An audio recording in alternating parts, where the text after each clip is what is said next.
Ladies and gentlemen, we're back for another episode. NFL Pregame Report. It's your boy Cool McCain. I'm joined on my side by Coach Dante, Mr. Chris Curtis, TJ, and Cedric Bayless. 303 bandwagon. Hop on the bandwagon. That bandwagon's got plenty of room for more people. Right? It does. I know all the garbage that are. Ooh, man. Emotional. Some people are more emotional than others, but it's okay. We accept everybody for who they are. I know, man. So, ladies and gentlemen, it's time to get into what we're here to talk about. So we had a Thursday night game. Let's go this way. We had a Thursday night game. And in that Thursday night game, sorry, y'all, I'm having a little issue with my stuff popping up here. So just bear with me for a second. Love when this happens. Live is live. Live is always live. Yep. Live be livin'. All right. So Thursday night, here we are. We had the Tampa Bay Buccaneers facing the Atlanta Falcons. So let's start with Sid Bayless and see what Sid Bayless has to say about the Thursday night game. Sid, what are your thoughts? Shoot, man, I don't know if Kirk Cochains looked better Thursday night or when he beat the Eagles, but that's neither here nor there. I thought that was probably the best Thursday night game of the week. If you know anything about football, you know it was Thursday night. Yeah, I don't know anything about football. That's why I just have a bandwagon. I never claim to know anything, but I know I watched the game. You can say he looked better against somebody else. 500-yard game. Come on, bro. That's preposterous. That's so, like I said, I don't know if he looked better against the Buccaneers or if he looked better against the Eagles in that win. But Kirk Cochains totally went off. That means especially you don't know on Matty Ice night. Everybody that you have no clue about Can real I football. talk? Clearly, he looked better against. Clearly, he looked better on Thursday. Clearly, you can ask 1,000 people, and 1,000. Well, if you're included, 999 will say he looked better on Thursday. Props to Kirk Cousins for a monster game. If you don't want to try to give him his props for that, that's terrible. Just to try to be a tad bit petty on the weak side is terrible. But continue with your nonsense.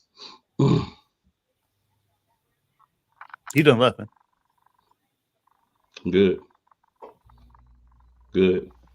Now we can have a good show, y'all. Foolishness is done. He ain't in the right mind to be part of the show today. So, TJ, your thoughts on the Falcons Bucks Thursday night game? I mean, it was a great game, to watch, fireworks, everything else. I really thought the Bucks were going to win. We're going to pull it out. And then, here comes Kirk Cousins with low key. No one wants to talk about it, but the most comeback wins in recent seasons. So, yeah, that's right. Better than Patrick Mahomes, better than Josh Allen, but people keep hating on him for some reason. I don't know why. But I do feel kind of bad for Matt Ryan though, because he had to set the record on Matty Ice night, but it was overall a good game all around. It was. Chris, your thoughts, sir?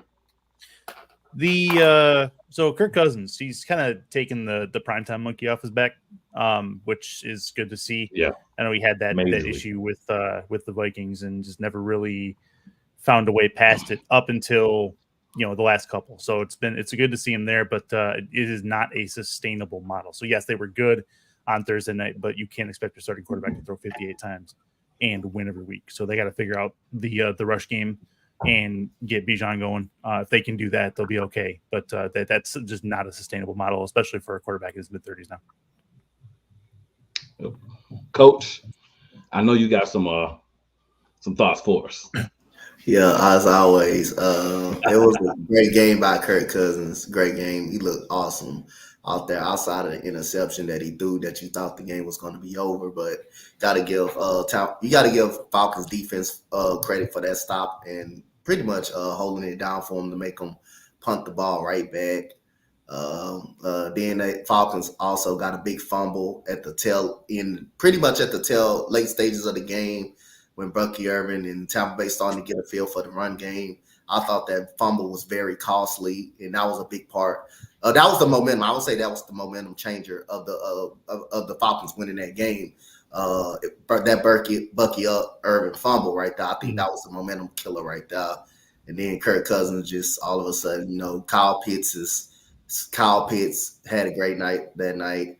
You had Darnell Mooney, a great pickup from Chicago. Great pickup for him. He's been having big games. Drake London showing what type of receiver he is. So Kirk Cousins, man. Kirk Cousins made throw after throw. Each time you needed him to make a big throw, he made a big throw. And you just got to give him credit, man. People forgot this man, won a playoff game. He did win a playoff game in New Orleans versus with Minnesota. So Kirk Cousins, had some moments where he have won some games, some big games, no, he's used to not primetime Kirk Cousins, but he's off to a very good start this year. Won his last two primetime games and stuff like that. So Kirk Cousins, if you give him some time in the pocket, he can find an open receiver. He can make receivers better. But you just got to give credit to the Falcons defense. Their defense did not look good at all. Thought Tampa Bay shredded them in the running game and on the offensive and on the passing game. But they made two important stops when they definitely needed to make the two important stops. I think that's what the game came down to.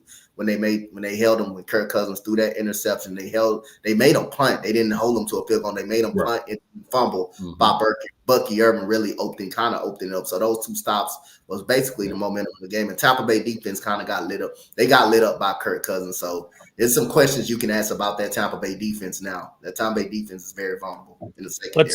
Let's not forget, too, that Kirk Cousins, up until he got to Atlanta, did not have great offensive line play in front of him. So he was not given all the time in the world in the pocket on a regular basis in Minnesota. That said, he comes to Atlanta, and at least through the first few games of the season, he's had decent offensive line play. He's had time in the pocket. You give even an average quarterback time in the pocket, they're going to shred you. So giving him ample time in the pocket, letting him throw it all over the yard is not going to go well for your defense if that's the way you're going to play it. So that's a credit to Atlanta. Yeah, I say like the first game you saw Kirk Cousins, you're like, oh, Kirk Cousins, but he's been progressively better. And I think, as Chris put it, kind of stole my thunder a little bit, but that's okay. Great mind. Once you saw him kind of get comfortable in the line, kind of understand what he needs as far as time, where he likes to set up, the different things it just takes actual playing together, since we don't do preseason anymore, to I felt like once he got those, he'd be fine. I just props to him. Like, this is the type of game that Kirk Cousins will have because I sat him, right? Because remember I said last week, Kirk Cousins, if you don't show me something this week, I'm going to sit you. So he didn't show me anything, so I sat him, and then he showed me that that's what you get for sitting me. So this is your when fault. I do lose, it's going to be my own fault because I said Kirk Cousins. I like but just a great performance, man. Like, I watched the game, I'm like, man, this guy is looking really good from the beginning. Chris, confident, making throws. You give him Kyle Pitts. You give him Drake London, who is ascending like crazy with him at quarterback. Right, you got Michael Penix Jr. there to learn from Kirk Cousins.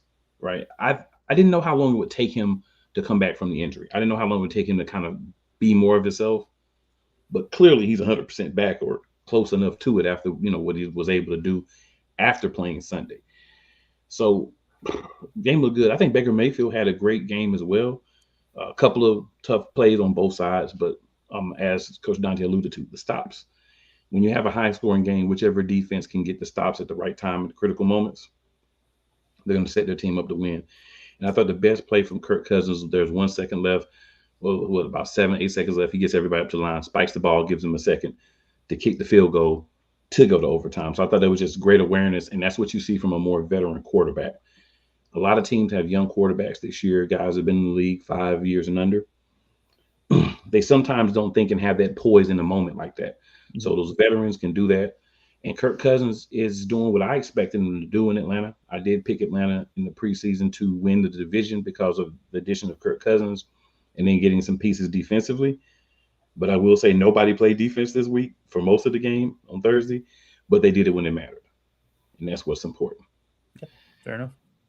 Yeah, man, it was great to watch. I will say it was definitely, to my memory, one of the better all-time on Thursday night. I mean, football. Yeah. Just a really great game. Yeah, the Amazon seems to have gotten the shaft pretty regularly as far as Thursday night stinkers. So I'm glad to see that they've gotten a couple of pretty decent Thursday night games this year. Absolutely, but yeah, this one was really at the top for me at least. All right, and let's get moving here. So we're gonna do something a little bit different, guys. I know normally for those who've been here, I know Chris first week, so forgot to say welcome to you as well. Absolutely. But one of the things we normally do is we'll just like surprises, shocks, who look better. But this week, since we're kind of at the quarter point of the season, we kind of had some dialogue within the chat. We came up with quarter season buyer sales.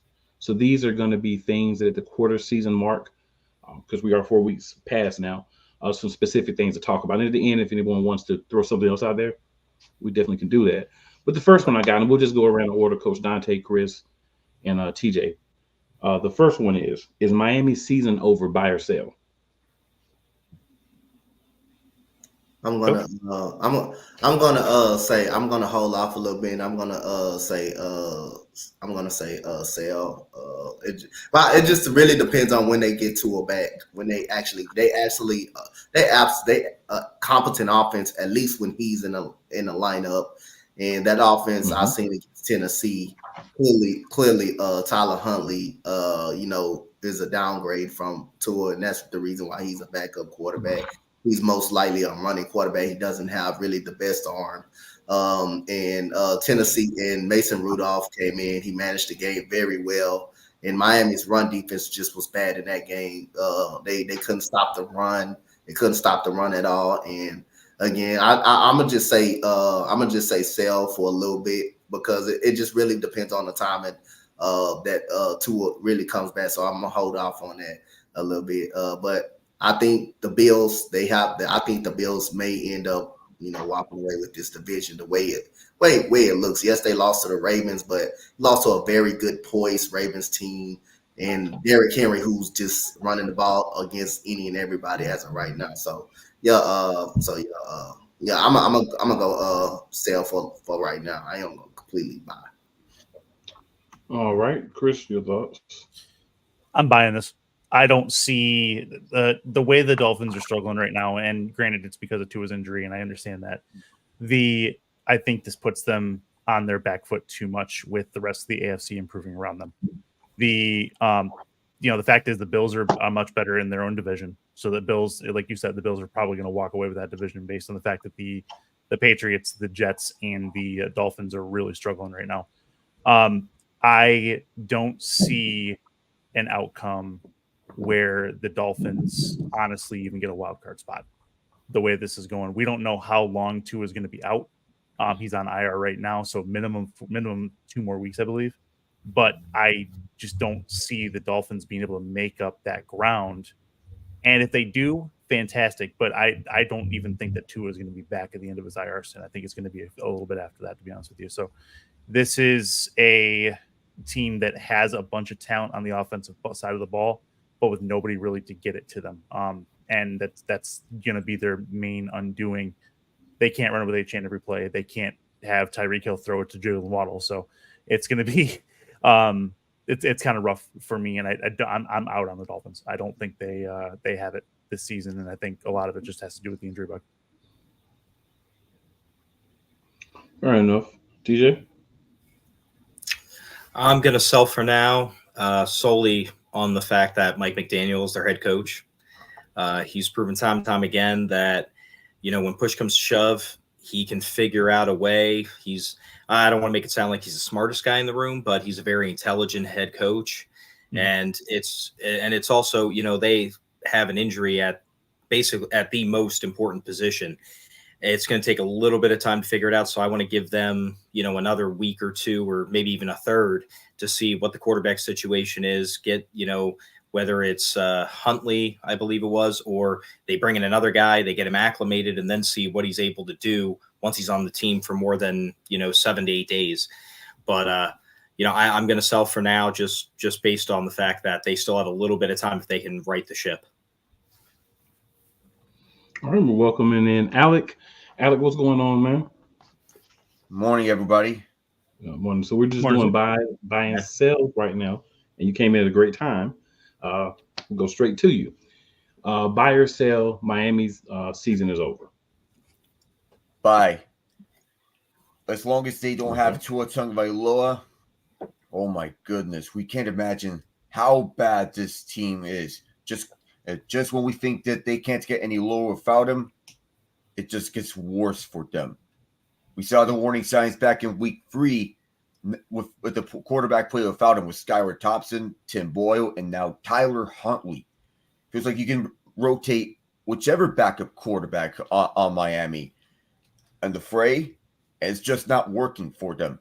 It doesn't matter if you have Tyreek Hill, Jalen Waddle, Odell Beckham Jr., who, by the way, is coming back from injury, Raheem Mostert, or Devon Achane. We have to realize that Tua is valuable to this team.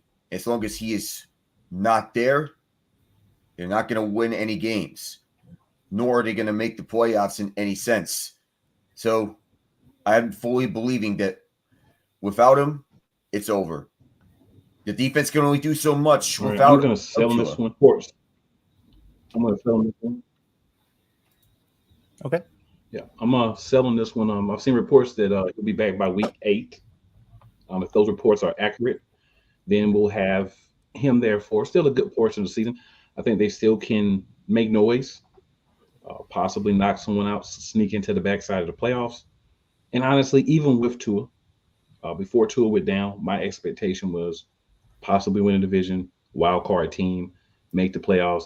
If they're not the home team and they're playing in cold weather, we already know what happens to Miami when they don't play in warm weather. So, I mean, I felt like that was their ceiling anyway, right? I mean, great regular season, put up stats, but when it comes down to actually going into the playoffs and winning, possibly making the playoffs, and then, making things happen. So we got 2 comments here. One from Chad. Chad Rowland says, "Happy Sunday, y'all. Happy Sunday, Chad." Shady Sports does say hit the like button, comment, and subscribe. Absolutely. Shady Sports and Source Wave. We definitely, both networks would appreciate that, right? He says, Sam says, should the Dolphins keep the tires on Tannehill? I'm guessing they've had the opportunity. They've decided to go some different directions. I think they knew all along that it was just going to be a small window of time before Tua was going to get himself back into playing shape and try to get back out on the field. I know a lot of people wanted him to retire when everything first happened, but like I said, I think you look at as a player, you're there to get that. Number one, you're a quarterback. You just got a big contract. I want to get that money. Number 2, they're gladiators. They have that mentality. And then number 3, I think they can figure things out. Quarterback is going to be difficult for them. They're not going to be able to go in right now unless he does come back at that around that time frame and do a lot. But they can, focus on a more run first game, trick plays. Look at who you have at quarterback and the things that they do well, and make some changes to adapt to that. And to me, that's a big change. And we'll talk about that later on when we get to the games too. That's a big change between what we see now at quarterback and how guys are doing than in the past.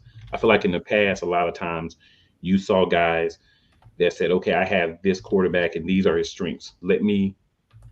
Simple game plan, but let me put in a game plan that uses his skills. Whereas a lot of times now we see a offense coordinator say, this is what I want to do, whether that's your strengths or not, you're going to have to do this. And that's why I think we see so many bad performances, especially from backup quarterbacks and young quarterbacks at times. So just my 10 cents doesn't mean it's right. Just my thoughts. All right. So we'll move on to our next buy or sell. And of course, you want to do this to me right now? All right. Well, Rudolph saved the Titans season. So backup quarterback Kyle Rudolph came in. Not Kyle Rudolph. What was it? Mason Rudolph. Mason Rudolph. Right, Rudolph. Sorry. Well, Rudolph. I'm thinking of tight end. Yeah, Mason Rudolph. Those Vikings days. So he saved the Titans. Right. Well, he saved the Titans season. And we'll go reverse order this time. So, Alec, what are your thoughts first? Buy or sell? If he's going to save the Titans season, well, yes. Already you're in an 0-3 hole. And plus, the one win that you got was against a Dolphins team that was without Tua Tagovailoa. The main question I have is if you're going to sustain this, well, but it can be a confidence booster given that it was a much-needed win. I don't expect playoffs from the Titans, but at least they should get some solid play out of their QB situation. So, in a way, I could say buy in the sense that Rudolph at least is an upgrade over Will Levis. Playoffs is a stretch still, but I'm not expecting that for them. But I would want to get some good offense out of them. From the receiver core to the ground game with Pollard and Spears. I feel Rudolph, he did make that one playoff push with the Steelers last season, and it helped them reach that area as the 7th seed. And he was the best quarterback in that room last year between him, Trubisky, and Pickett. So Rudolph, at least he provides some experience, valuable one, in which Levis can learn from. So in a way, it's buy. All right, TJ. I'm buying that Rudolph is going to save their season. Mm-hmm. He did it with the Steelers last year. He's always been one of the better backup options, and right now, in my opinion, for Tennessee, he is the best option because they just don't have it anywhere else on that roster. So if he's given the opportunity to continue to start, I feel like he's gonna pile up more wins than losses. Okay, Chris, what about you, sir? I'm going to sell this. I think that, yes, he'll give more wins and losses, and he's got the experience based on his previous backup jobs and what he was able to do. But the Titans were a pick for me not to make the playoffs anyway. So this is not a considerable enough upgrade, especially in an 0-3 hole, for me to consider them.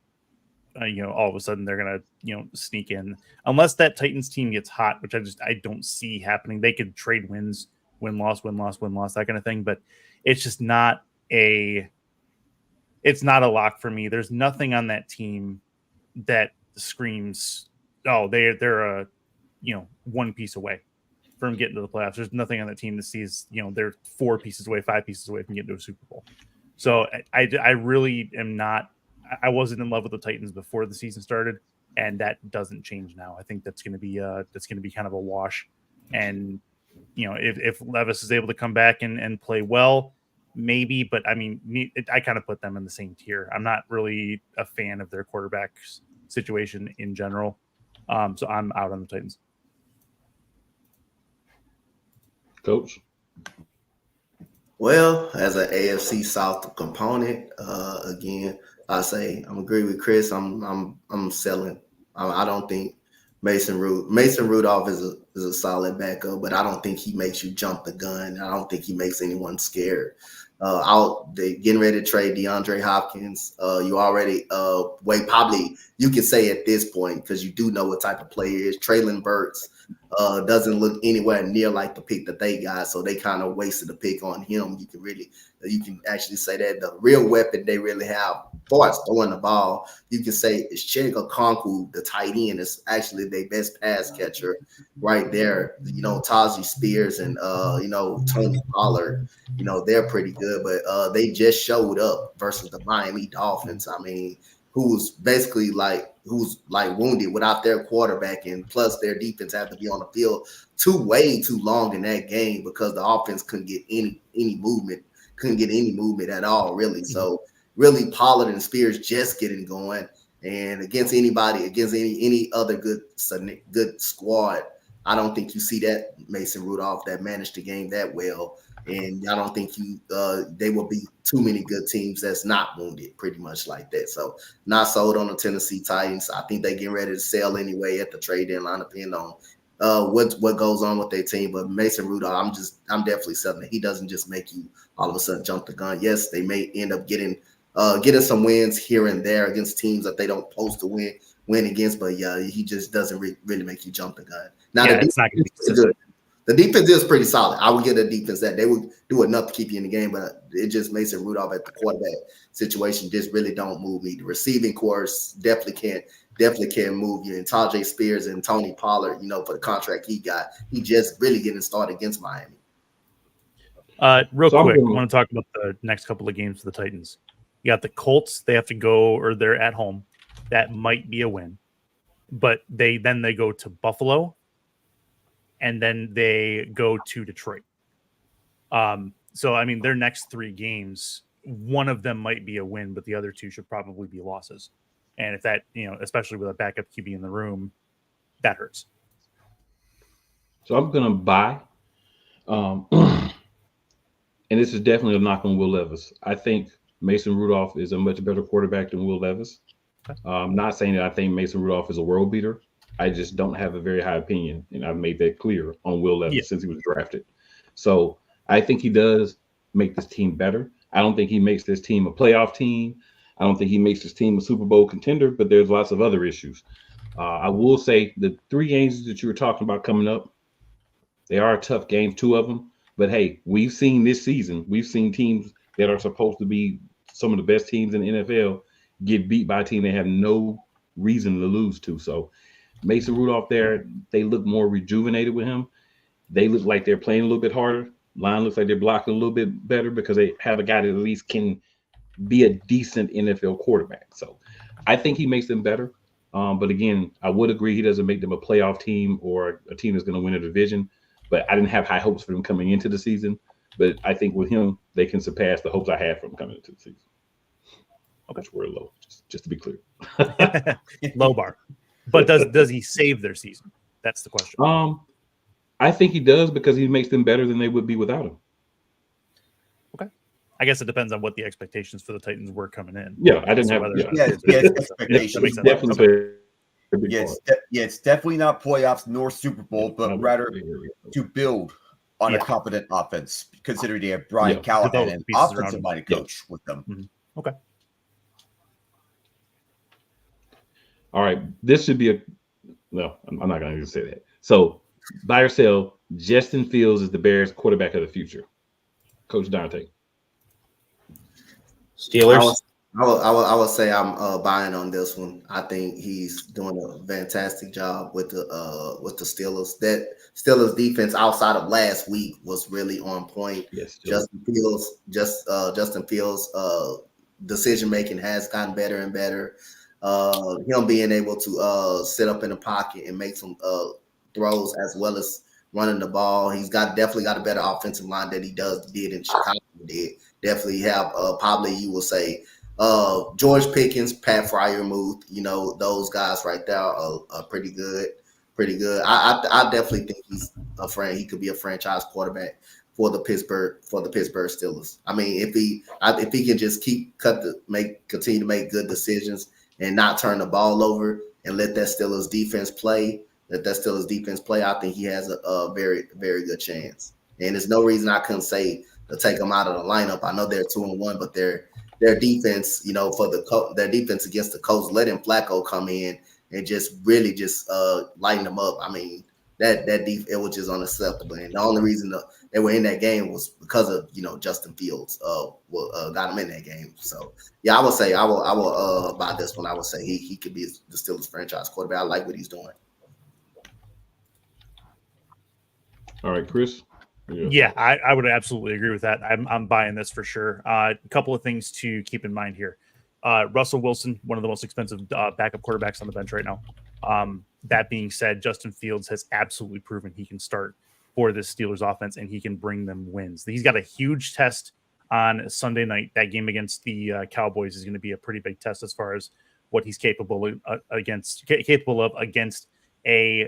what is supposed to be a better NFC team.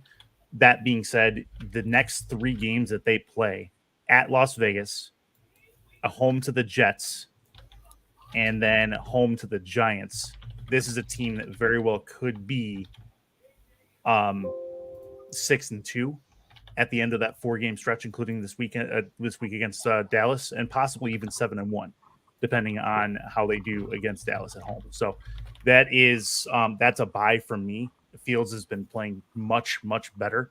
And he's actually got I'll add in a sleeper fantasy pick. I actually have him starting in my fantasy league over Patrick Mahomes. I like him against Dallas's defense this week just because of how well Dallas did not play against another dual threat QB in Lamar Jackson a couple of weeks ago. So that's something to look out for. But this is a team that I'm in on. I like what Pittsburgh's doing with Justin Fields behind center, and I'm in on them going to him for the foreseeable future.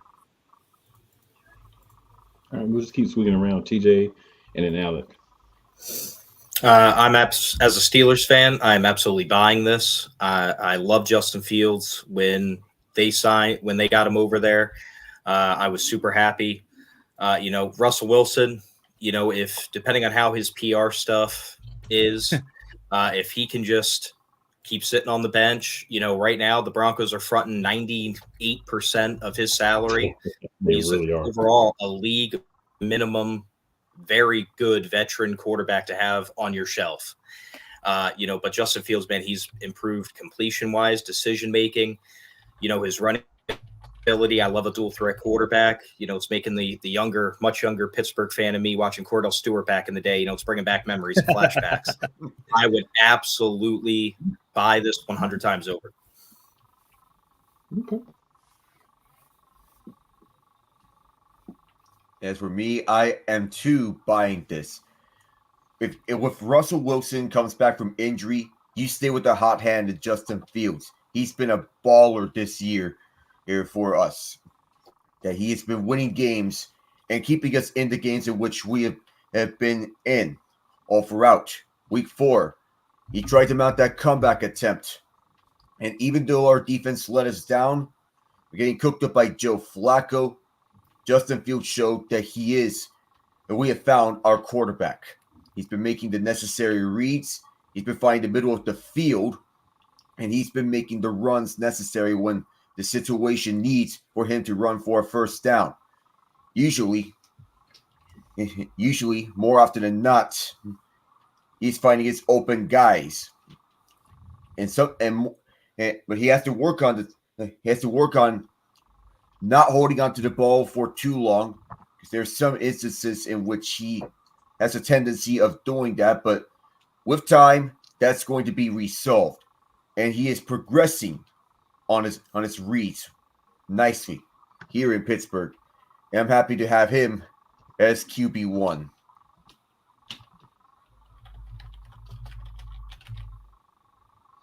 Yeah, I definitely buy that as well. I mean, he's looked well. There's nothing that he's done to make you say, let's take him out. Like, you could talk about all his statistics haven't been as good as you may want, but when you look at his play, how he's helping the team, that's the most important thing. He's not making mistakes. He's in a situation where he's being taught, where someone's saying, hey, this is the things, talked about this earlier, this is the things that he does well. Let's alter the offense enough to put in some of the things that he does well to make him be comfortable and use the skills that he has, while we continue to try to work and build him up on the other things we feel like we need him to know.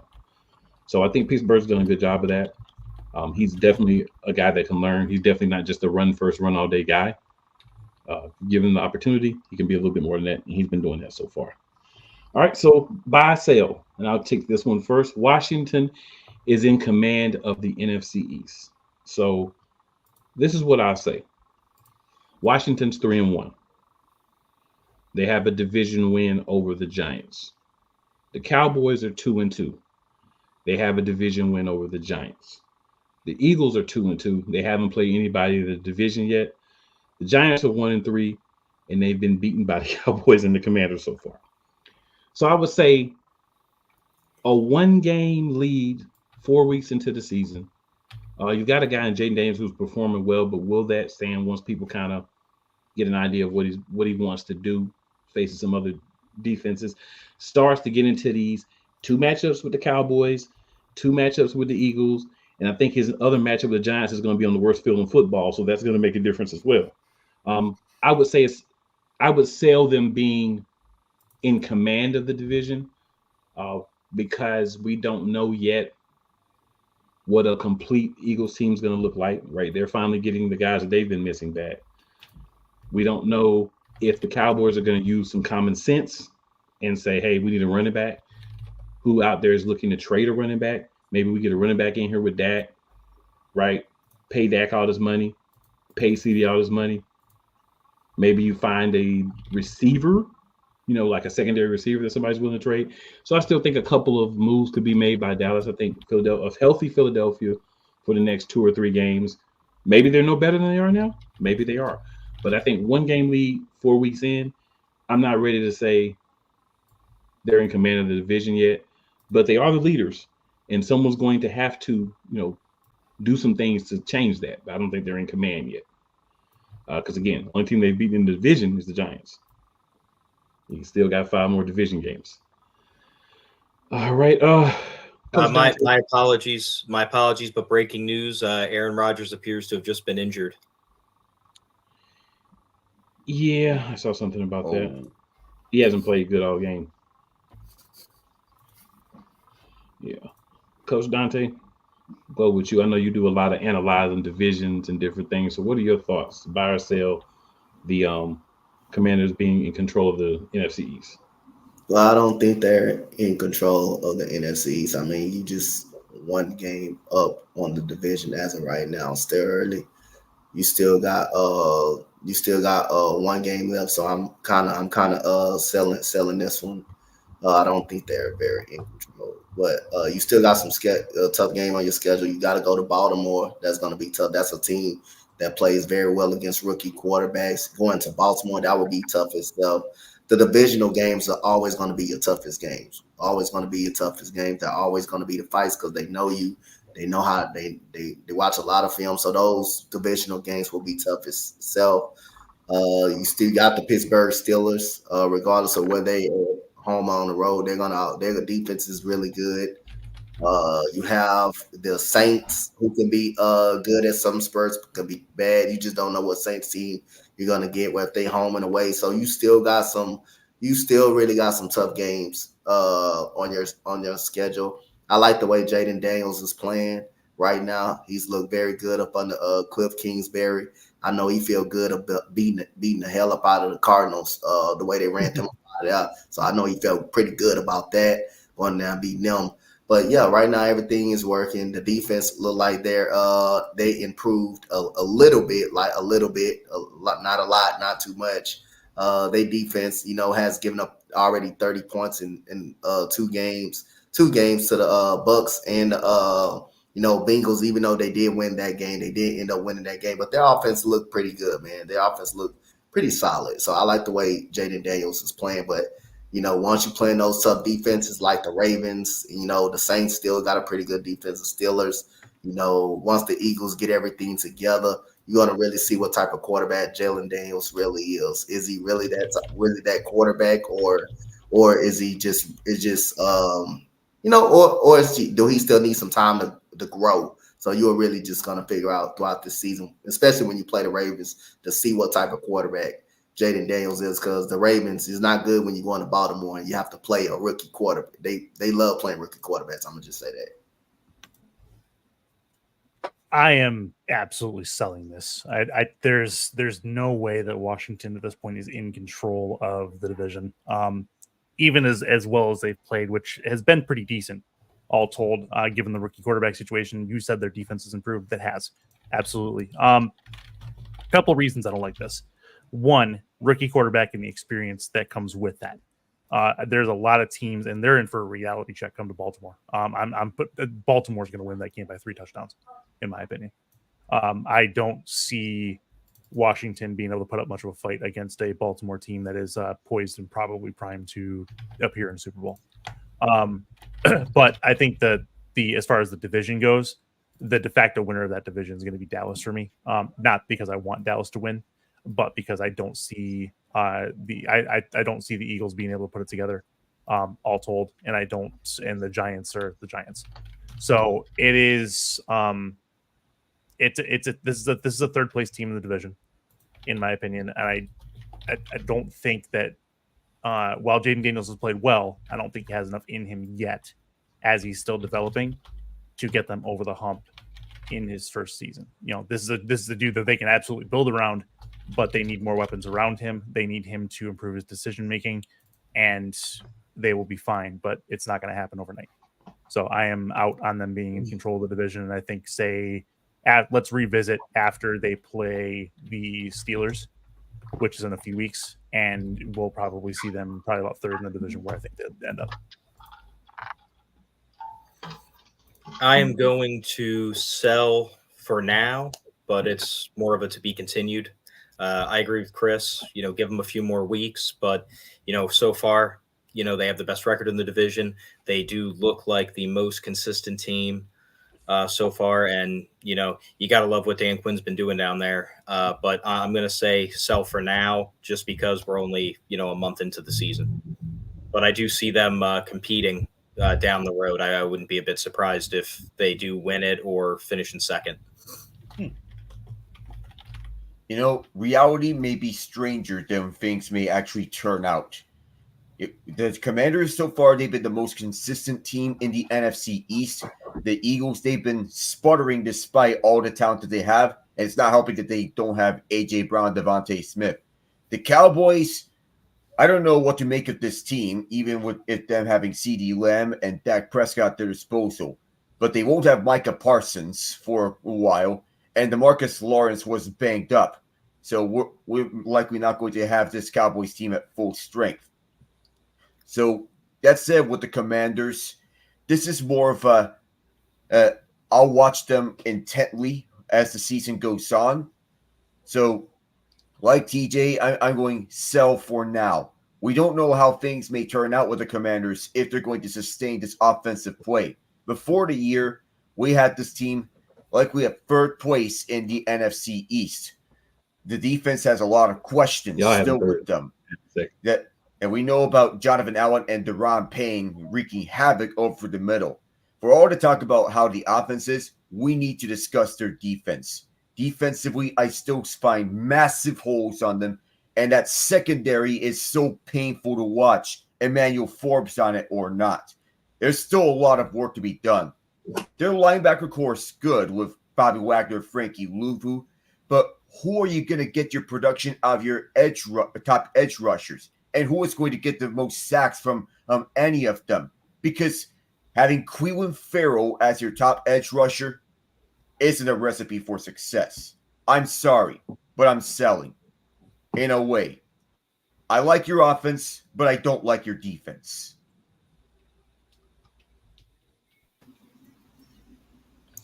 All right, so next we have buy or sell. The Vikings are for real. Ooh. I'll buy. I don't even say the money. I'll buy. I've been selling on them for 3 weeks, 4 weeks. I'm buying. I'm definitely buying. Switch it up a little bit. TJ, what are your thoughts? I too have been selling them and taking them for granted recently. So with this being said, they'll probably fall off a cliff now, but I am going to buy as well. Sam Darnold, hey man, maybe he finally found the right system, the right coach, the right team. I don't know what it is. Their defense is awesome. Even today against the Jets, they have a pick six, another interception off Rodgers. That they're clicking on all cylinders right now. So I'm going to buy. Coach, what are your thoughts? Well, I was saying like last week, I'm saying I'm not buying it, but this week I'm gonna say I gotta buy it. I mean, gotta give credit where credit due. And what's the most important thing that the Vikings have done that really impressed? Their defense has been fantastic, man. Their defense is dramatically improved. Getting Jared Verse coming out of the draft. Their secondary has been solid, man. That defense has been good. Sam Darnold absolutely looks like an actual quarterback right now. You can just kind of say the Jets. Jets. When you just get it, every time Jets get a quarterback, they just seems to hold tape. They just seems to hold a quarter. Don't know how to use a quarterback. Don't know how to use a solid quarter. Use a quarterback. Every time you lead the Jets, you go somewhere else and you get better. You see it out of Geno Smith. He's a quarterback in Seattle. So other than that, maybe it was the New York Jets. Maybe it was the Carolina Panthers who had a bad offensive line when they had Sam Darnold over there. Like I said, he looked like some competent quarterback. Actually, looked like an NFL quarterback over there. But the main part to me was getting me buying them is the defense. How the defense actually absolutely look good. They had one of the worst defenses. The last 2 years, they've been having one of the worst defenses in the league. That secondary, which is so pitiful and painful to watch. But now they actually got a competent defense that keep them in football games. And like TJ said, maybe if we say this on the show, maybe we hope, they fall off a cliff or something and we'll be coming back and saying we shouldn't have bought them. But right now, I just got to give them credit with credit due. They playing some good football and you got to buy them. You just got to give it to them. All right, Alec, we'll go with you and then we'll finish off Chris. Yep. I get the Vikings. They're thriving on both sides of the football. That Sam Darnold's having himself a revival year. He's on the right system, on a Sean McVay type system. Remember, Kevin O'Connell, he came from the Sean McVay offense. This is what he needed to have a solid offensive system in place for him so that he can thrive as a quarterback. Now they're 4-0 because of solid offensive play, but not only solid offensive play. To who do we give more credit to? Kevin O'Connell or Brian Flores? This is the pressing question that we can have with this Vikings team, because I can't really tell which one deserves more credit. Maybe we'll just credit both of them because Flores has revitalized this defense into being a top unit. While we may not see a household name with them, it's a everyone eats approach on the defense. Harrison Smith, still the leader of this at 35 years old. 13 years removed from being drafted out of Notre Dame, and he's still going strong with them. Cameron Bynum filling in for that other safety role. We thought that was going to be Lewis Seen's spot. He hasn't panned out. Bynum is thriving at the other safety spot. And how about that front seven? Jonathan Grenard, Blake Cashman, who they picked up from Houston, Andrew Van Ginkel from Miami. So everyone's thriving on the defensive play and wreaking havoc all throughout. There was a heart attack against Green Bay, and the Packers showed what they could do when the offense had full disposal.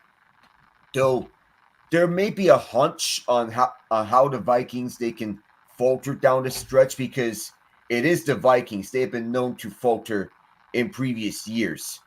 I'll take bye for now because we don't know what to expect from this Vikings team in the second half of the season. I just have this ugly hunch that's in me, and I don't know whether to buy or sell. Part of me wants to say sell, but I'm buying for now. All right, Chris. I'm going to buy this, and honestly, it's scary because it makes the NFC North one of the best divisions in the NFL. If not the best, as far as they've got the Vikings, who are for real, in my opinion, the Lions, who are for real, in my opinion, and the Packers, who are for real, in my opinion. And then you have the Bears, which are an up-and-coming team, but unfortunately are going to be basement dwellers this season. This Sam Darnold show that he is putting on for the Vikings is getting better week after week, and it's going on his confidence level. His confidence is through the roof. He's able to fit the ball into small windows. He's able to find Justin Jefferson, which I could probably find Justin Jefferson as good as he is. But either way, the point of the matter is that Sam Darnold is playing out of his mind right now. Is he going to come back down to earth? I don't know. As you guys have said, Alex said as well, this is a system type thing for him. He is confident in the system. He's able to make all the throws. He's got time in the pocket as well with an improved defense or improved offensive line, and the defense is absolutely balling. They've had 2 wins this season, and might be even 3 after today, that they've given up single-digit points to their opponents, and that's not a small feat, including a single-digit output against the Texans, which are one of the better teams in the AFC. So this is a solid unit. Their next big test, because they have a couple of big tests already, and they passed them with flying colors. The Packers at home or on the road, and then the Texans on the road, and they came out firing on all cylinders on both those games. They've got Detroit next week in their place, so that's going to be a good game, a battle between potentially 2 first-place teams, the top of the division, tied. So that is going to be absolutely a game to watch. But I'm in on the Vikings. This is a damn good team, and I would like to see them continue to do well. They have a lot of pieces that are moving in the right direction. Now the question then becomes, say next year, the question you have to ask yourself is, do they keep Darnold or do they give the reins back to JJ McCarthy? Should he be healthy? So that's something to consider, but that's not something they have to consider right now. Just go out there and play ball. So we got a couple of comments here. So Sam says, Cordell Stewart, shout out, love it. Sam also says, I tried to tell y'all about Darnold. You did. Didn't believe you. If I came back from the future and told myself in the preseason this happened, I wouldn't believe me. So I wasn't going to believe you either, sir. But you were right.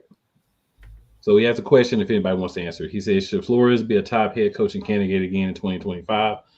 I'm going to say no, because I don't think ownership wants to deal directly with Brian Flores because he's a strong personality, and I think that's why he hasn't had another opportunity and won't get one after what happened in Miami. I think he'll interview, though. I mean, he'll interview, but I don't think he'll be a top candidate.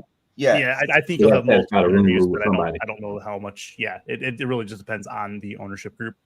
That's the main question. Like, do you have an ownership group that is okay giving the reins to a more alpha personality, which Brian Flores seems to be, and letting him take the reins? You can take, maybe even look. Not saying Gerard Mayo is done in New England, but maybe he goes there, and is able to thrive. Robert Kraft has a history of being able to work with bullish owners or with bullish coaches. Talking about Bill Belichick, he was there for 20 some odd years, so it's possible. I'm not saying it's likely, but I'm saying it's possible. I second this.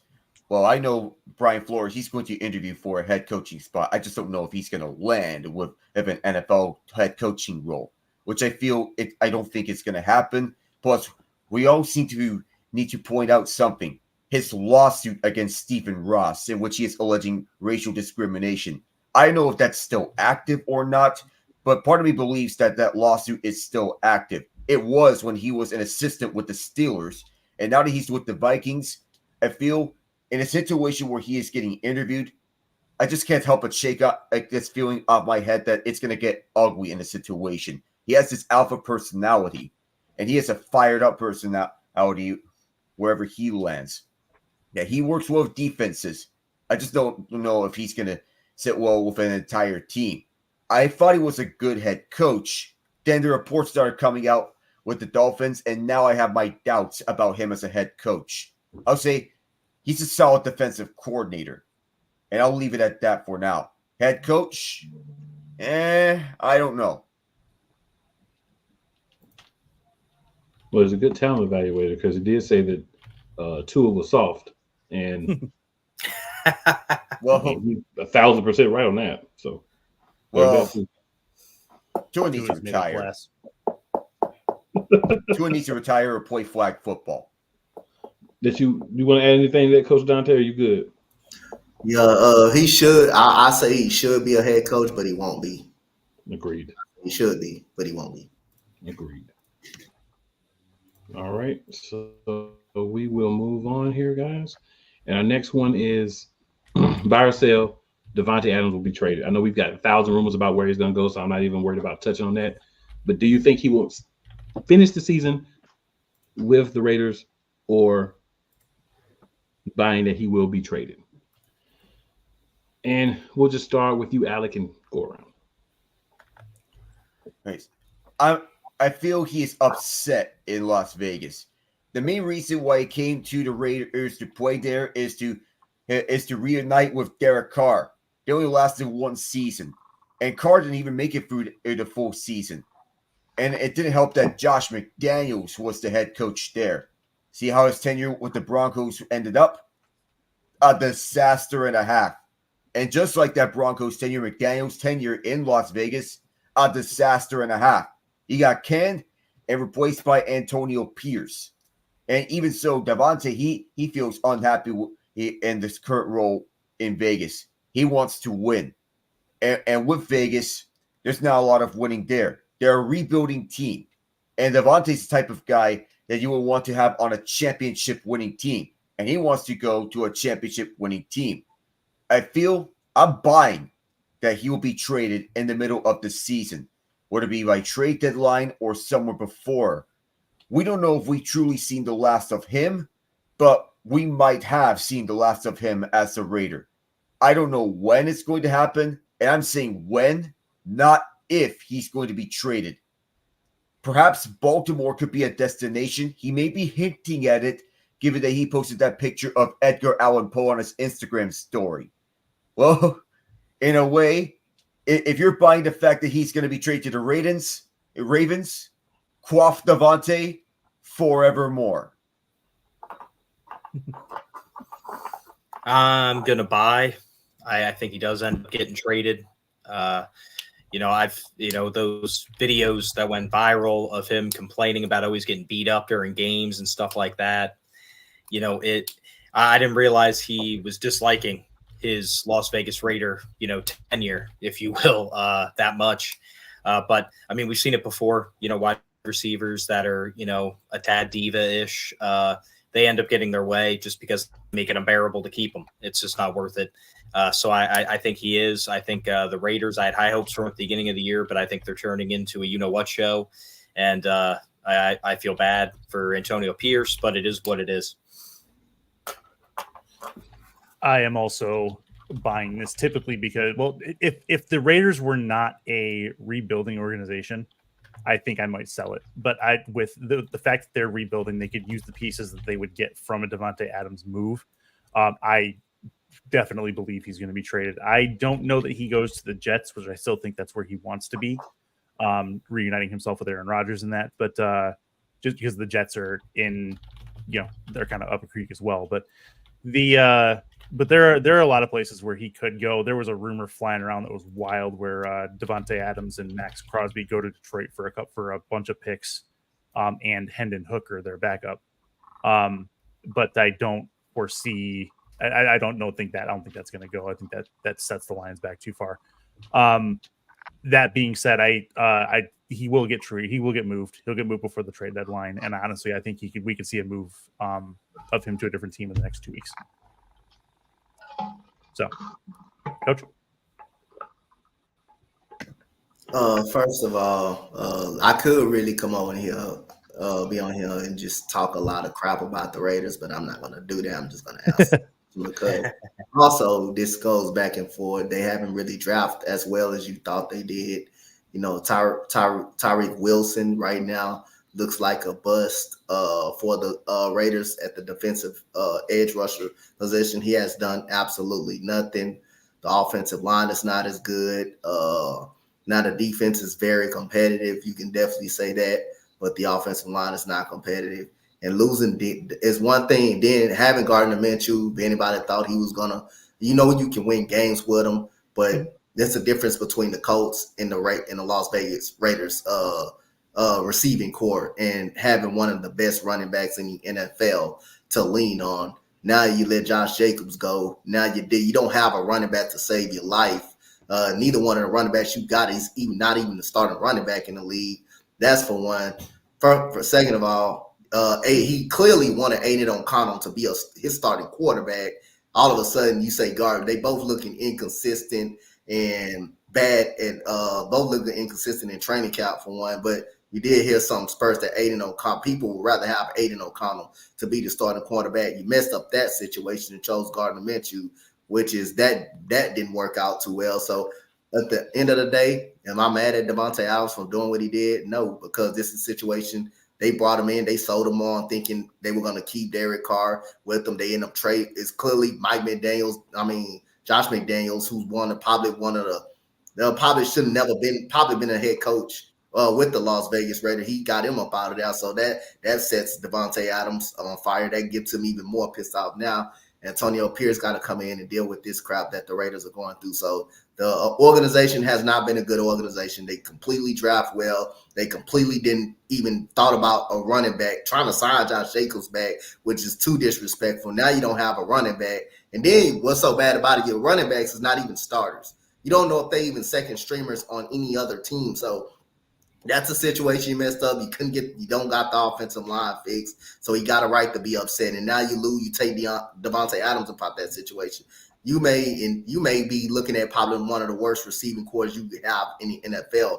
having one of the worst receiving corps in the NFL. So absolutely, I think he's going to be traded. I think he's definitely frustrated, and you don't want to get a star, especially your main star, that all you got is on your offense that can make a play when you need him to make a play. The main thing you can't afford is really to lose him, someone that can actually keep you confident. But you don't got a competent quarterback, you don't got a competent offensive line, you don't have a competent running back. And so I will blame the organization for doing that. And Antonio Pierce came out and said some players made some business decisions, and which is they did against Carolina, bad tackling. Nobody wanted to come up and tackle it.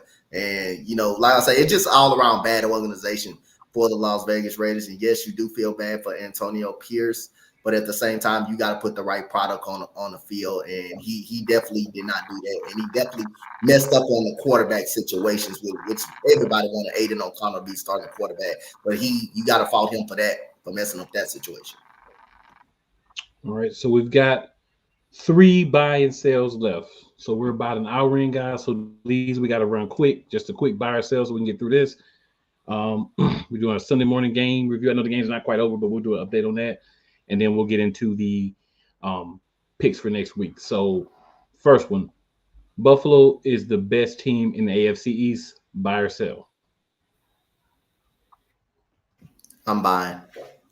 Yeah, I'm buying that as well. You got to buy. Yep. All right, so we're agreeing. So we're buying that one. Yeah. All right. Texans will be better than last season. Buy or sell? I'm buying. I'm a buy, but I don't like the way we're playing right now with all the penalties and stuff. But I will buy if everything breaks right. I'm buying. I'm a sell, not because I think they're going to be worse, but I think they're going to be about the same. This is a team that's pretty good all the way around, and was last season and will be this season as they continue to get later into the season. So they'll fix the mistakes. I'm going to sell as well, but just like what Chris said, I think they're going to still be a good team, but they're not going to improve too much. All right, and last one, Chiefs will lose before the Vikings, buy or sell. So basically, we're asking, do you think the Vikings or the Chiefs are going to lose first in buy or sell form? I'm going to say the Chiefs do. Yeah, I'm gonna buy. I think the Chiefs will lose before the Vikings. For me, I think I'm going to sell this. The Saints come to KC. That's their next game. So I'm not thinking that's going to happen. Then they have a bye week. I think the Vikings, with them playing today, trying to remember who it is. They're playing right now. So they have a game against the Lions before the Chiefs play. I think the Vikings lose before the Chiefs. Coach, I'm gonna say the Vikings lose before the Chiefs do. Okay. And TJ? No, Chiefs are going to lose first. Okay. 2 buys, 2 sales. Works for me. All right, good people. So we are sliding on in here over to just a quick update on what's going on with the Jets and Vikings game as far as the score and everything. And then we'll move on to our picks. So right now we are in the 4th quarter of that game. I think we've got about 13 minutes left. The Jets are down 10-17. So Vikings up by a touchdown right now. We'll see if they're able to maintain their lead. It's definitely been a low-scoring affair. And just to let people know more of the anguish I'm going through right now, I put in Sam Darnold over Mr. 500-yard man. Good job, me. I will be losing the league because of that foolishness as well. But it's not the first time I've made a bad move and lost in the league, so it's okay. Aaron Rodgers is still playing, by the way, so it's whatever injury he had is not consequential. Yeah, great job by me. All right, so let's talk our major matchups here. every week we just pick a couple of matchups to talk about those, and then we kind of just quick picks on everything else. So the ones that we highlighted for this week are Baltimore versus Cincinnati. I'll go first and just kind of make it quick here. Baltimore and Cincinnati need to win this game. I think Cincinnati really needs to win this game. But Baltimore's figured things out. Henry's going for 10,000 yards. I think he needs, like 138 or something like that to get to 10,000 yards. And Cincinnati's not going to stop him. He's getting that record this week. I think they're going to hit him with the running attack. I pray that Baltimore throws the ball this week because Mark Andrews has done nothing for me. And that's not his fault. So it'd be nice to get some points from him. And that's the same league where I put the wrong guy in at quarterback so I could use some points. So I'm going to go Baltimore. Coach, we'll go with you, and then we'll just swing around. Make it easy. I'm going Baltimore. My bad. I'm going Baltimore to win this game today. Derrick Henry is on fire right now. They get their running game going against Cincinnati. It's going to be a long game with Cincinnati. It's going to be really a long game and tough to stop Baltimore. So, yeah, I'm taking Baltimore. Yeah, I'm also on the Baltimore bandwagon. Vegas has Baltimore at a 2.5-point underdog or 2.5-point favorite, on the road in Cincinnati. I am absolutely buying them to cover. And I'm looking at a 27-17 game. I think that Derrick Henry and Lamar Jackson, their rushing attack is just too much for Cincy's lackluster rush defense this season. There's a lot of things to improve on Cincinnati. Their rush defense is definitely key amongst those. And I think they're going to get torched by the two-headed monster from Baltimore in Cincy. I'm going to go with Cincy over Baltimore. Just because they're at home, and this is pretty much the last stand for the season to really remain realistic for postseason play. Fair enough. All right, game 2, we got Buffalo versus Houston. Houston needs a bounce-back game. I think they get it. Buffalo's not a pushover. Being at home will be a benefit for Houston. I think they find a way to get this win today. I think our rookie of the year gets refocused. Sometimes you have a tough game, team loses, you got to just kind of go sit in a dark room, no mushrooms, and focus and get your mind right. And I think he'll do that and be ready to play. He's a very intellectual guy. I think he'll be ready for what's coming. I'm going to go Houston. And we'll go the same way, so Coach Dante and then swing on around. Yeah, as a diehard Houston fan, I'm going to go opposite. I'm going to go Buffalo. They already – Yup, like I say, that just shows you, hey man, like I say, I just can't be at home. I just gotta talk, just gotta talk it how I can see it. But other than that, I think Baltimore gonna come in and try to make a statement. They already have the nagging loss versus Baltimore, who ran up all over them. They couldn't get much of a running game going because that's how good Baltimore's defense. Otherwise, I don't think my Texans is that type of defense. I think we're a solid defense. But we do make a lot of mistakes, penalties. Secondary broke down a lot last weekend. Unfortunately, Trevor Lawrence couldn't make throws that he should have made. But I think Buffalo Bills coming here, if they can run the football effectively and protect Josh Allen and the receiving core, I still think Khalil Shakir them.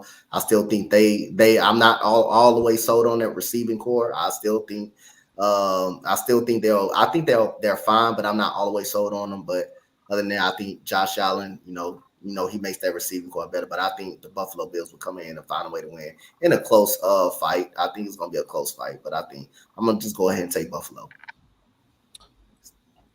I'm actually going to go Houston here. At home, they're 1-point underdogs, or they're 1-point favorites at home, so it's not like it's a huge favorite. But I'd like Houston here. The receiving core for Houston, I think, gets better every week. And CJ Stroud is good at finding them as targets. Nico Collins, I think, is going to have a stellar game. I think they're going to be just good enough to beat Buffalo on this day. But that said, it's on a pendulum. It can go either way. I would not be surprised a bit if Buffalo pulls it out. But I'm going for Houston. I think they're going to do it at home. I'm going to go with Buffalo just because they're the most angry, after last week. They got embarrassed. So I think they're going to come out. They're going to try and do everything they can to win. And Houston, at times their defense does give up some points. So I think Buffalo's going to pull it out in the end. All right. And we got Steelers versus Cowboys. Sunday Night Football. Dallas has some problems. Wide receiver, because CD is not giving you the same type of body sacrificing catches as he was last year. He's understanding it's more of a business now. He's getting those high paid grade. Also, that's the best way to say it, right? And also, I think the Steelers, they know who they are. Defense has been really well. They're going to hit Dallas hard and often. And I think they're going to be the ones to walk out of Dallas with a win. I think Dallas has shown that they'll fight. They're not going to lay down. But I don't think they're going to beat a Steelers team that just got that first L and it's still burning in them. And I think they're ready to make somebody pay. And unfortunately, Dallas, it's you. All right, we'll swing the other way. TJ, we'll start with you, and then we'll swing around the other way. Since you are a Steelers guy. Yeah, this really is a coin toss game. It actually has some layers for an earlier game in the season, just because Dallas, you never know what you're going to get. Are they going to look like the juggernaut, or are they going to look like the team that gets blown out by the Saints and barely beats the Giants in ugly fashion? For the Steelers last week, first L, they kind of got smacked in the mouth real fast, 17-0, like in the blink of an eye. But it forced them to open up their offense, and Justin Fields, in my opinion, excelled in it. So are you going to see a more slow time approach offense, time control, go 12, 15 play drives, or are you going to see us open it up a little bit, see Justin Fields throw for another 250, 300 yards? Time will tell, but I got to go with my favorite team. Got to go with the Steelers. I'm also in on the Steelers here. Vegas has a 2.5-point favorite at home against the Cowboys. I think they're going to cover. I don't think that it's one of those teams. Pittsburgh's one of those teams where they're kind of a wild card every week. We get the good, and we've gotten more good than we've gotten bad from this team. And Dallas is very much Jekyll and Hyde, where we don't know what version of Dallas we're going to get. Do they come in and beat them up like they did the Browns, or do we get something where they get beat up by Baltimore? We don't know. So I really don't like the inconsistency from Dallas. I think they have some holes, especially in that secondary. And I think Justin Fields has a chance to run all over them, similar to what Lamar Jackson did a couple weeks ago, especially in a hostile environment like Pittsburgh, which is not an easy place to play. I have the Steelers by 10. Well, I can say this since nobody else won't say it. Dallas did lay down 2 weeks in a row against the New Orleans Saints and the Ravens before they tried to make a comeback. But I'll say that's more the Ravens taking their foot off the gas more than Dallas actually was trying to come back and win that game. Right. So other than that, they were beat down. They did lay down two weeks in a row. And I do think this game is going to be more of a fight, but I still will take Pittsburgh to win this game. Dallas run defense is absolutely horrible, just horrible, a horrible run defense. If Steelers can run the football, which is I think they could with Najee Harris, and Justin Fields is going to be definitely a part of that run game as well. It will be a long night, especially if the game is in Pittsburgh. It will be a long night tonight for the Dallas Cowboys if that running game gets going. And that will open up everything in a passing game, play action for Pittsburgh. And that's when Dallas can find themselves in a lot of trouble. And Dallas another team have no running game, have no type of running game whatsoever. So Pittsburgh ain't got to be scared of the run. They don't have to stack the box. You make Dak Prescott sit in the pocket. You just make them make throws. That's all the Pittsburgh Steelers will have to do to win this game. And I like Mike Tomlin as a head coach, and I think he will make those adjustments tonight. You don't have anything to worry about. Because Dallas, they're not going to run. They don't scare you running the football. So Dak Prescott, what he's going to do, he's going to throw 40 or 50 times because you have no goddamn run game. So you don't have to. But I think Pittsburgh win this game. Fair enough. All right, guys, let's get through these lightning picks so we can done for the day. All right, so 1 p.m. Carolina Panthers was Eastern Time, 1 p.m. Visit the Chicago Bears. I'm gonna go Bears. Don't trust the Panthers much, but close game. Bears at home, so I'll give them that win. Coach Dante, who you got? I'm going Bears. Their offense is too talented not to be putting up any type of points, and it could be because Keller Williams struggling a lot. Offensive line cannot block. They haven't invested in the offensive line too much. DJ Moore, them just getting going. Keenan Allen just came back last week. They haven't established the running game as much as they should. They should. But the one thing about the Bears, their defense is legit. And the Panthers has played better football since Sam Darnold has been the Dalton has been the quarterback. Has been the quarterback. So Bryce Young, I know it's 2 weeks, but he may be in an absolute a little. That makes him look really bad. With the same offense that Andy Dalton is out there moving his offense, actually moving the offense up and down the field when Bryce Young could not move the ball up and down the field. That offense already looks better with Andy Dalton in the lineup for the last 2 games. But I'm still taking the Bears. This should be a game that the Bears win at home in the Windy City. This should be Bears defense playing phenomenal as of right now. This should be a solid. They should beat them pretty good. I'm gonna say Bears win at least by 10. I'm gonna say Bears win. I think the quarterback comparison there, I think, is a little bit apples and oranges to me. Dalton, with a veteran presence and been in the league for a decade or more at this point, I think you're unable to compare fairly to a Bryce Young who is in the Carolina system and doesn't have the experience and veteran leadership that Dalton does. So I think Dalton was due to play better anyway, regardless of what situation they were in. That said, this game, Vegas has a 4-point favorite to the Bears. I think the Bears win this game, but I do not think they cover. I think this is going to be a close game inside of 3 points. And that's because of the Bears defense. Bears defense plays very well. You said they're legit. They are. I absolutely agree with that.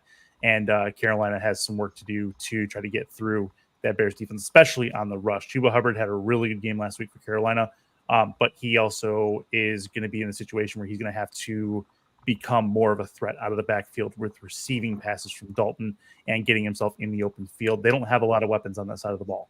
So they need some extra help in places where they may not normally get it from. I'd say that Carolina is going to lose, but it'll be by less than 4 points. I'm going to go with the Panthers just because I got to go with Andy Dalton. We're both gingers, so. You got to stick together. Fair enough. All right, so 1 p.m. Eastern as well. Got the 2-2 Colts at the 0-4 Jags. I'm going to go Jags getting their first win of the season. Going to be wild today. TJ, who you got? I also have the Jaguars for the pretty much the same reason I picked Cincinnati. This is pretty much their final stand. If they don't get a win today, it's going to be a long, miserable season. The final countdown for them for sure. Vegas has the Colts as an underdog, 3.5 points on the road. I think they not only cover that, but I think they come out with a win. Joe Flacco is going to go into Jacksonville and be up on the Jaguars a bit. I see this as a 10-point game or more. And I think the Colts come out with a pretty big statement win and get over 500. Coach? Well, I will tell you this. If the Jaguars find a way to lose this game at home to Joe Flacco, no Anthony Richardson squad, which is Anthony Richardson wasn't playing well anyway as a quarterback. He was not playing well. So, but if you find a way to lose this game, and especially to lose a game, but that you lost last week against my Texans because Trevor Lawrence could make simple throws when receivers was wide open. Like I say, again, he getting paid $50 million to miss open wide receivers and not make those type of throws. But I can do that for a ton of money. Yeah, you can do that. We all can go out there. But like I say, if you find a way to lose this game, this is one step closer to Doug Peterson just getting fired. This is going to tell you he could be gone early this season. He can be gone Monday. Yeah, he can be gone by Monday. He can have his stuff. He can have his stuff.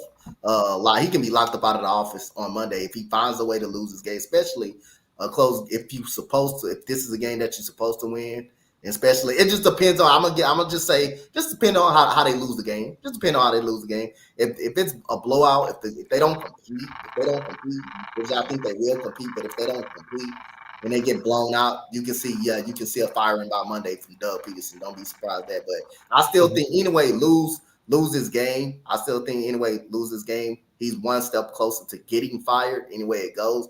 But I'm gonna take the Jaguars to get their first win. They have to win this football game. They have to. He is my over/under on first coach to be fired this season, by the way. Either way, like if it doesn't happen this week, then we're looking probably somewhere over the next 3 weeks. But Doug Peterson does not survive the year as Jaguars head coach. I think it's gonna be during the season he gets fired though. Anyway, I agree. During the season. All right, so we got a couple more. We got about 7 more games here, guys, and we're right up against the deadline. So 1-3 Dolphins at 1-3 Patriots, 1 p.m. Eastern. I think if there's a team that the Dolphins have a chance to beat, even with backup quarterbacks and not playing well, it's this more dysfunctional Patriots team from everything we're hearing. So I'm going to go Dolphins in a tight matchup, even though they're on the road. So you need to win. Coach? I guess I don't feel good about neither team. Yeah. I just guess I'll flip a coin and just see who I got. I mean, heads is the Dolphins and tails is the in New England. I'm not excited about either one of them teams, so I would just flip a coin and just pick. And I got tails. Flip a coin. It's heads. So I'm going Dolphins here. I would agree. It's a dysfunctional comedy of errors for both these teams right now. But I think that if there's a team that Miami can beat, it is New England. I would agree with that. So I'm going to go Miami. If they are 2-point favorites in this game on the road over New England, and I think they will cover that. I too think the Dolphins are going to win this game because it's the Patriots, so they actually have a shot to. All right. Let's also 1-3 Browns at 3-1 Commanders. Commanders should be getting that 4th win today. Going Commanders. TJ? I'm going to say the Browns lose. Go Commanders. I'm going to say the Browns lose as well. Commanders by 20. They are 3-point favorites at home, by the way. Coach?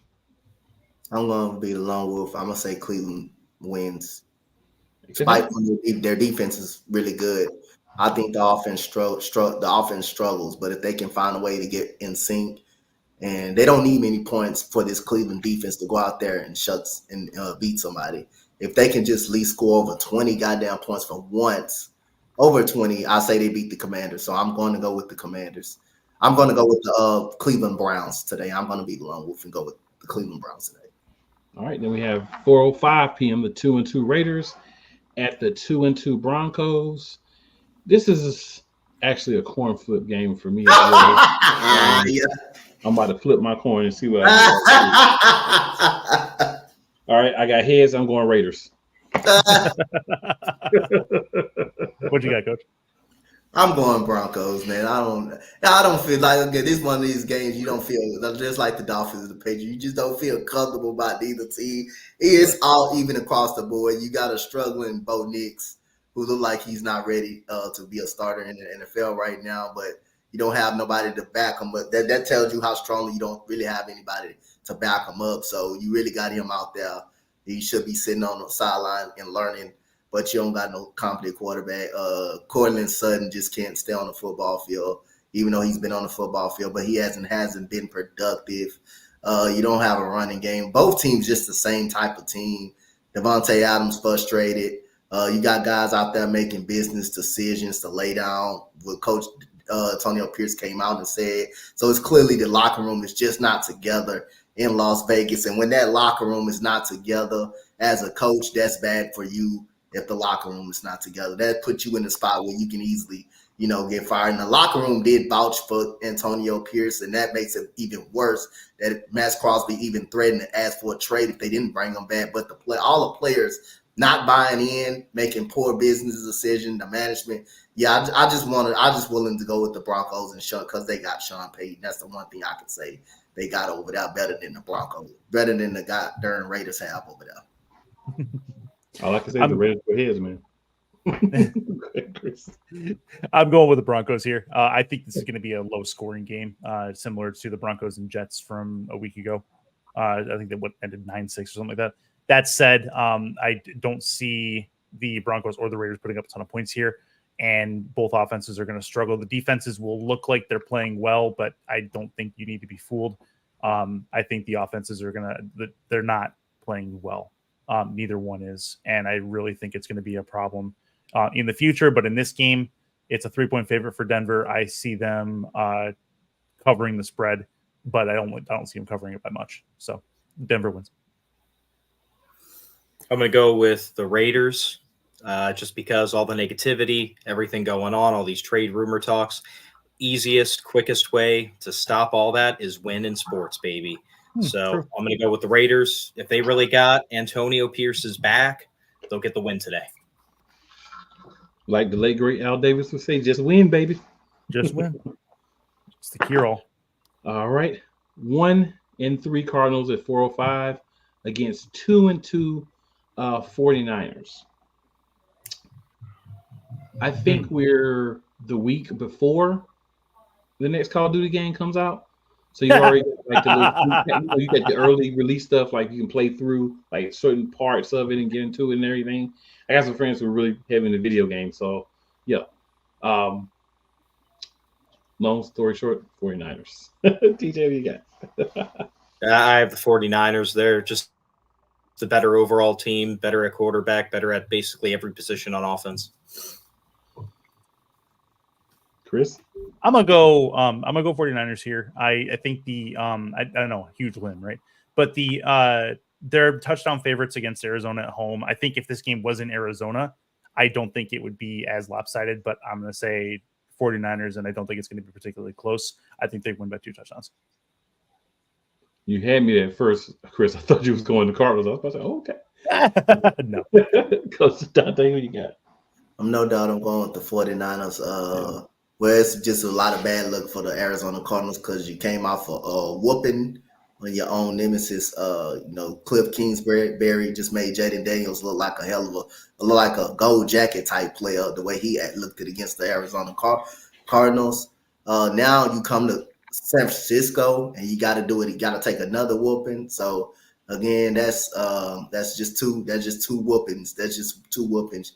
You just got to sit there and just see how bad it's gonna hurt. Just see how bad the behind is gonna swell up and all of that. But balls other than that. But yeah, now I'm going with 49ers.